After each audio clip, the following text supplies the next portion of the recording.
How's it going, everybody? Today I'm going to show you how to change the spindle on a Toro time cutter deck. The deck has been removed from this mower just for video purposes, but you can change it while the deck is in the mower. If you drop the deck all the way down, you have limited access, but it is plausible.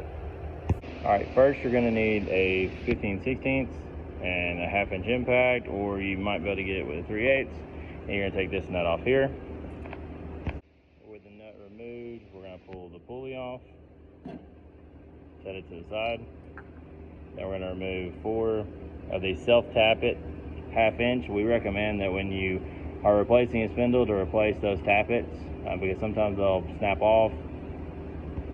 Alright, with the bolts removed, this is a prime example of why you always get new ones. This one was seized into the aluminum. So the self-tap, the spindle, when you get it, has 0 threads for the bolts.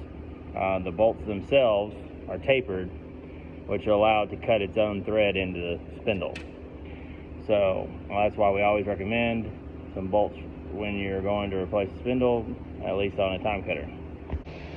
With the spindle removed, the spindle is going to be 2 pieces. So you're going to have this actual spindle housing assembly, which has your bearings, and then you're going to have your spindle shaft.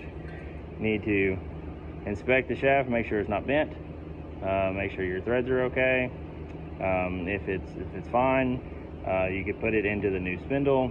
We always recommend putting a new shaft just in case, because you don't know if this might have a partial bend. Alright, next we're going to install our new spindle.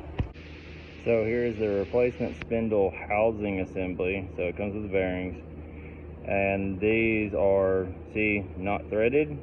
And what you're going to do is the self-tappets, you're going to thread into the spindle, and be careful if you're using the impact. Once they start grabbing, I recommend switching over to a ratchet. That way you don't snap off the new bolts into the housing. Alright, so I'm going to throw this and get it installed into this deck. Now with the spindle shaft through the spindle housing, we're going to reinstall our pulley and our nut. And we're going to torque this down, and that's how you replace the spindle on a Toro time cutter.